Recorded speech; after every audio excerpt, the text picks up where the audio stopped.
welcome back. I have another edition of my books with the same title series, except for this time, because I planned poorly, we're doing books by the same author. So in this case, the ones that we're going to be looking at are two books by Gavriel Savit. So, my general thoughts to answer the question at the title of the video, do I like books by Gavriel Savit? Yes. The answer is a big old yes. I don't unfortunately have physical copies of either of these books because I did get them from the library as electronic audiobooks that I listen to during work and doing like puzzles and things now that I have space for that in my new place. And so yeah, anyways, that's what that is. So the two books that I have to talk about are The Way Back and Anna and the Swallow Man. I think that Gavriel Savit might be a new favorite author for me, quite honestly. They were just so good. They had such good vibes to them, and I super enjoyed it. It was great. Had just a wonderful time. So, general premises, I guess, to help you decide if you want to look into these books.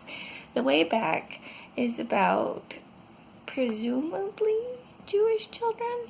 I got very strong Jewish vibes from it, but I don't remember if it was ever specifically confirmed. I guess there was like a rabbi and stuff. So probably Jewish children are in it.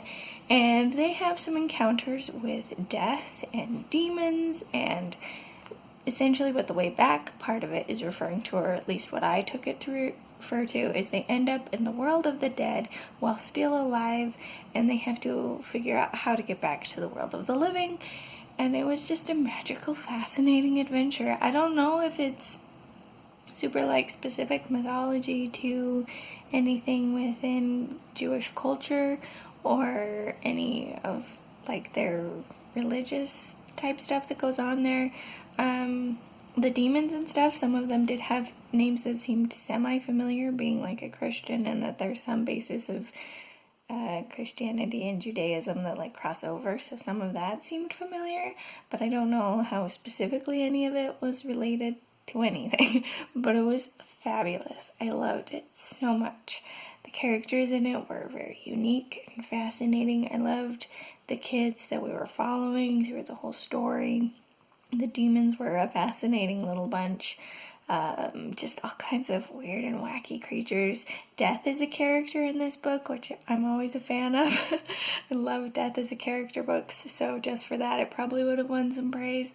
But I was just like addicted to this book. I couldn't stop listening to it, and I just went through it so fast and enjoyed it so much.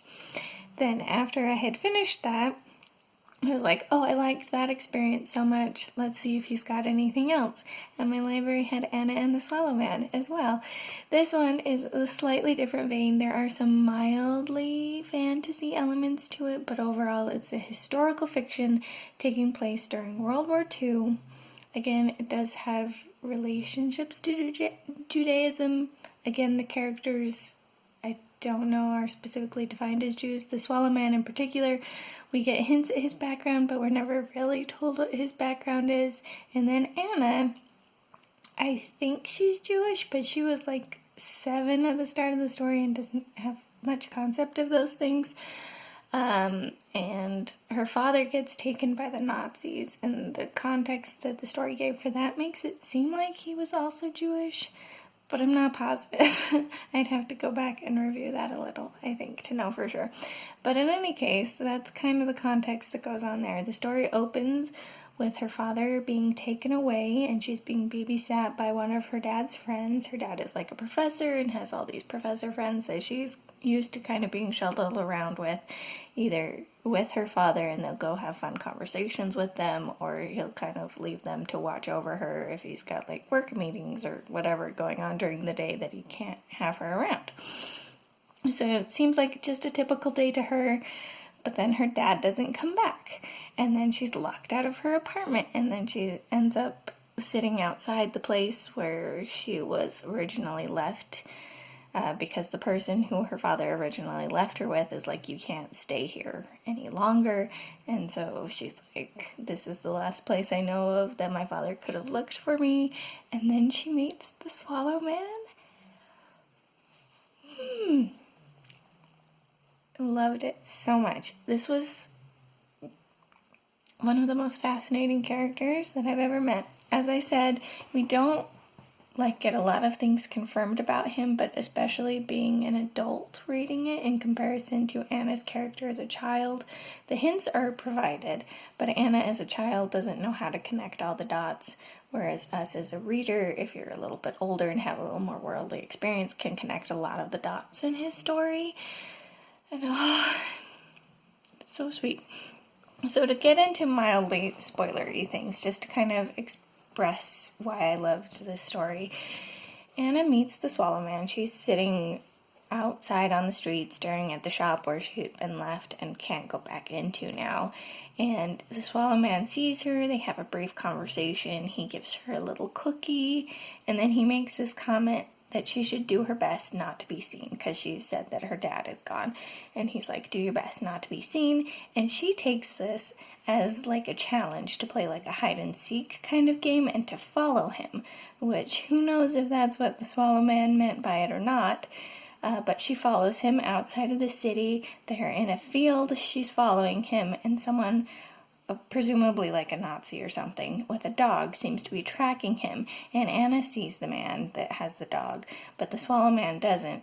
So Anna calls out to him and she's like, hey! And the Swallow Man turns around and sees her, and instead of like getting upset or any of those kind of things, he just magically turns into like this father figure for her, and he's like, oh darling, there you are, and he pretends he's the father and that she like got lost out there, and they're just trying to find their way back to the road. And then from there, their adventure begins, and he just takes her under his wing for forever. And it's beautiful, and I love it, and it was, I don't know, a beautiful expression of like the way that people care for each other, especially in rough circumstances where you may not necessarily expect help and stuff. And he teaches her all these interesting life lessons, like how to live on the road, not giving out your true name, how to stay hidden so that you can be safe, because once you're found, that's the real trouble. And it was just beautiful. I loved it so much. I've always loved like World War II type stories anyways, especially as a kid. I read a lot of that kind of stuff, but a lot of that was more focused on like the concentration camps and stuff, versus this story still being heavily influenced by that time, taking place in that time, even referencing things like the concentration camps a little bit. But it was just such a completely unique story. I didn't know that's what I was getting into. But it was beautiful, and I loved it, and I highly recommend it. I recommend both of these books, honestly.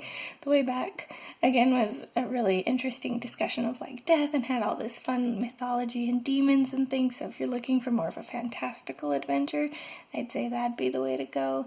But if you want like a really good, solid historical fiction, Anna and the Swallow Man, I highly recommend it. But yeah, so to answer the question, as I already did, I love books by Gavriel Savit, and I want to keep finding his books, and I'll probably post more reviews as I read more of them. So let me know if you've read any of his books, if you have further recommendations either of his works or works that you think would be similar that I would like. Feel free to share all that kind of stuff down below. If you've read these and want to discuss them, please discuss them with me down below, because I loved them so much, and I want someone to discuss them with, and I don't know anyone who's read them. So if you can share some thoughts with me, that would be amazing too. But that's all I've got for now. This is the Umlaut Herper signing out.